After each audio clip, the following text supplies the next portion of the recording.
Hello mga kadiskarte!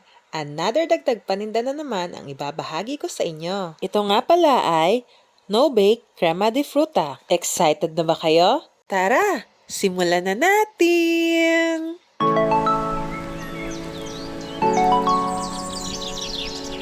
Para sa custard ingredients, kakailanganin natin ng 1 can evap milk, pati na rin ang asukal. Ang maaari ninyong gamitin ditong asukal ay wash or white sugar. Mas mura lang ang wash sugar kaya ito ang aking ginamit. Naglagay rin ako dito ng 1 cup na tubig at 6 pieces na beaten egg yolk. Binati ko muna ito para maiwasan ang pagbuo-buo ng mga egg yolk. Sunod naman ang 1/2 cup na all-purpose flour. Kapag nahirapan kayo sa paghalo, maaari ninyo itong salain upang mas mapadali ang paghahalo ninyo. At kapag na-mix na ito ng mabuti, pwede na itong lagyan ng 1/4 teaspoon ng vanilla flavor. At maaari na natin buksan ang apoy. Iset lang ito sa low fire at halu-haluin ito upang hindi masunog sa ilalim. Maaari ninyo itong iset sa medium to low fire. Pero wag nyo itong titigilan sa paghalo upang hindi masunog ang ilalim nito. Mabilis lang naman kasi itong kumulo. At kapag lumapot na ang texture nito, mas pahinaan nyo pa ang apoy. At ituloy-tuloy lang ang paghalo nito hanggang sa ito ay maluto na. Makikita nyong luto na ito kapag wala nang masyadong tubig-tubig. Ibig sabihin yung texture niya ay pantay-pantay na. Kapag lumalapot na ang texture nito, haluin ito ng 1 o hanggang 2 minuto. At kapag luto na ito, maaari nang patayin ang apoy. At habang mainit pa, maaari nang ilagay ang 2 kutsarang margarine. At saka haluin ito ng mabuti. Pwede naman butter ang inyong ilagay. Pero doon ako sa medyo makakamura ako pero masarap pa rin. Ito kasi yung nakasanayan kong ilagay.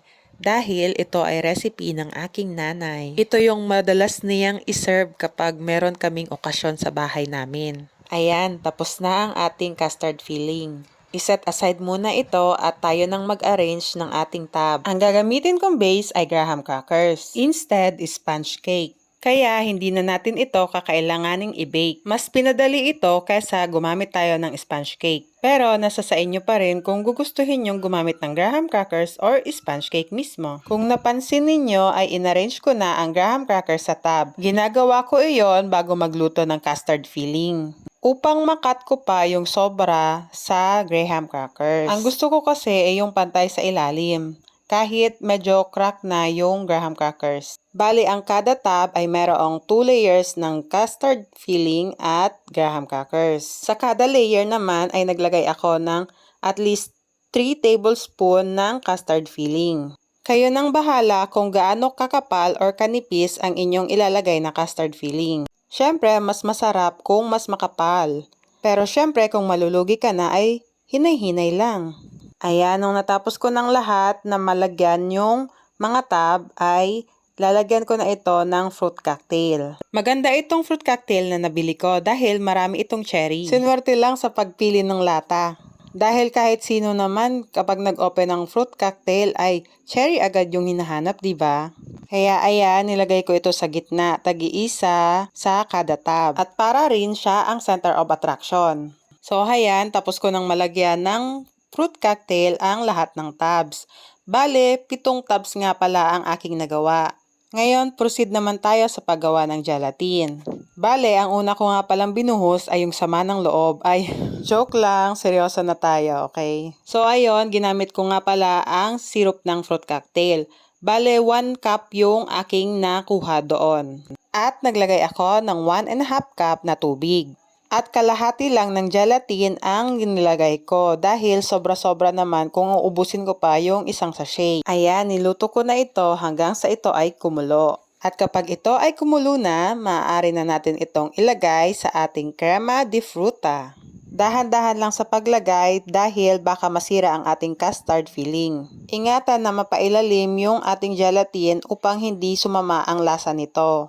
Ang technique dito ay dapat nakalock yung ating custard filling sa ating tab.